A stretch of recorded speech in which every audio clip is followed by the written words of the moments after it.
क्या तुमने कभी महसूस किया है कि जब तुम किसी लड़की के सामने अपना दिल खोल देते हो, पूरी ईमानदारी दिखाते हो, तो अचानक सब कुछ बदल जाता है? वो डिस्टेंस बना लेती है, तुम एक गुड फ्रेंड का सर्टिफिकेट दे देती है और फिर किसी ऐसे इंसान की तरफ चली जाती है जो शायद उसकी फीलिंग्स की कद्र भी नहीं करता। ये सिर्फ तुम्हारे साथ नहीं हो रहा, ये एक पैटर्न है जो हजारों लड़कों के साथ होता है। लेकिन सच ये है कि ये कोई प्यार का खेल नहीं है, ये साइकोलॉजी का खेल है और अधिकतर लड़के इसके रूल्स ही नहीं जानते। मैं तुम्हें राहुल की कहानी बताता हूँ, जो मेरा कॉलेज फ्रेंड था।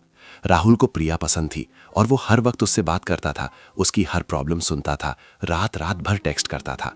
वो सोचता था कि अगर मैं हमेशा अवेलेबल रहूंगा, हमेशा सपोर्टिव रहूंगा, तो वो मुझे जरूर पसंद करेगी। लेकिन हुआ क्या? 6 महीने बाद प्रिया ने एक ऐसे लड़के को चूज किया जो शायद ही कभी उसकी मैसेजेस का रिप्लाई देता था। राहुल टूट गया और उसने मुझसे पूछा कि मैंने क्या गलत किया। मैंने उससे कहा कि गलती ये थी कि तूने खुद को बहुत आसान बना दिया, तूने अपनी वैल्यू को खुद ही कम कर दिया। असली बात यह है कि लड़कियां सिर्फ तुम्हारे वर्ड्स नहीं सुनती, वो तुम्हारी एनर्जी को फील करती हैं, तुम्हारे बॉडी लैंग्वेज को पढ़ती हैं, तुम्हारी इंटेंशंस को समझती हैं। जब तुम बहुत जल्दी बहुत खुल जाते हो, बहुत अवेलेबल हो जाते हो, तो तुम अपनी मिस्ट्री खो देते हो और इंसान हमेशा उसी चीज़ की तरफ अट्रैक्ट होता है जिसे वो पूरी तरह समझ नहीं पाता। ये मत सोचो कि अगर मैं उसे स्पेशल फील कराऊंगा तो वो मुझे पसंद करेगी। सच तो ये है कि लड़कियां खुद स्पेशल बनने के लिए लड़ती हैं और वो उन लड़कों को चूज करती हैं जो ऑलरेडी अपनी लाइफ में कॉन्फिडेंट और कंप्लीट हैं। अब मैं तुम्हें कुछ ऐसी बातें बताने जा रहा हूं जो शायद किसी ने तुम्हें कभी नहीं सिखाई। पहली बात, साइलेंस की पावर को समझो। जब तुम हर बात का तुरंत जवाब देते हो, हर मोमेंट को भरने की कोशिश करते हो, तो तुम डेस्परेट लगते हो।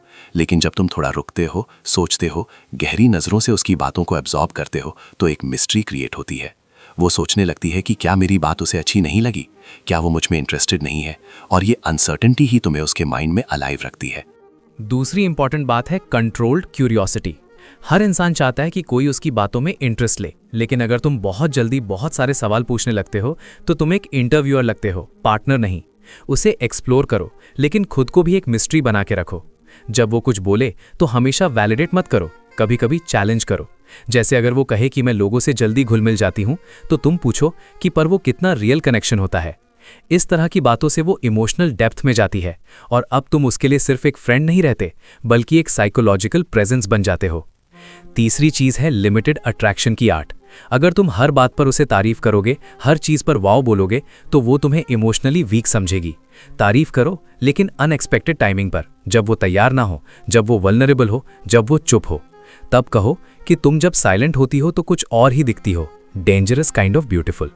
ये बोलो और फिर चुप हो जाओ, उसके चेहरे का रिएक्शन देखो। चौथी टेक्निक है मिररिंग, यानी जब तुम उसके जैसे वर्ड्स यूज करो, उसकी जैसी टोन मेंटेन करो, तो वो अनकॉन्शियसली फील करने लगती है कि ये तो मुझे समझता है, लेकिन एक्चुअली तुम उसे पढ़ रहे हो और रिफ्लेक्ट कर रहे हो। ये काम शांत दिमाग से होता है। तुम्हें ऑब्जर्व करना होगा, एनालाइज करना होगा, फिर एक्ट करना होगा। और सबसे पावरफुल टेक्निक है पुश पुल डांस। एक दिन उसे स्पेशल फील कराओ, अगले दिन थोड़ा डिस्टेंट रहो। आज उसकी बातों पर हंसो, कल लाइटली डिसमिस कर दो, क्योंकि स्टेबिलिटी में सिक्योरिटी होती है, लेकिन अनप्रिडिक्टेबिलिटी में पैशन होता है। तुम्हें ऐसा बनना है कि वो हर इंटरैक्शन के बाद सोचे कि आज तो कनेक्शन बना, पर क्या कल भी वो ऐसा ही रहेगा। उसके अंदर इमोशनल हंगर क्रिएट करो। राहुल ने जब ये सब समझा और अप्लाई किया तो सिर्फ प्रिया ही नहीं, बल्कि और भी लड़कियां उसकी तरफ अट्रैक्ट होने लगी। लेकिन सबसे इंपॉर्टेंट बात यह थी कि अब वो खुद कॉन्फिडेंट था, उसे किसी की वैलिडेशन की जरूरत नहीं थी। देखो, ये सब सुनकर शायद तुम्हें लगे कि ये मैनिपुलेशन है, लेकिन ऐसा नहीं है। ये बस ह्यूमन साइकोलॉजी को समझना है। हर सक्सेसफुल रिलेशनशिप में ये एलिमेंट्स होते हैं, बस कॉन्शियस या अनकॉन्शियस तरीके से। जो लोग नेचुरली अट्रैक्टिव होते हैं वो ये सब ऑटोमेटिकली करते हैं और बाकी लोगों को इसे सीखना पड़ता है।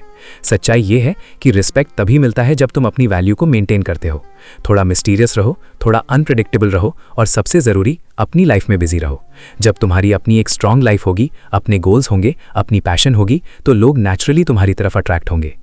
तो आज से शुरुआत करो, अपनी एनर्जी को कंट्रोल करो, अपने वर्ड्स को पावर दो और मोस्ट इंपॉर्टेंटली अपनी प्रेजेंस को वैल्यूबल बनाओ। अपनी अवेलेबिलिटी कम करो, अपनी मिस्ट्री बढ़ाओ, अपनी सेल्फ रिस्पेक्ट को प्रायोरिटी दो। खुद पर काम करो, अपने बॉडी पर, अपने माइंड पर, अपने स्किल्स पर। याद रखो कि बात करना सिर्फ वर्ड्स बोलना नहीं है, बल्कि इमोशंस क्रिएट करना है।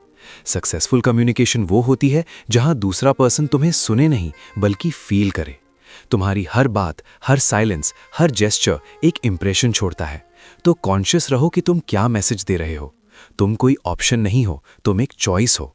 और जब तुम ये रियलाइज कर लोगे तो पूरी गेम चेंज हो जाएगी।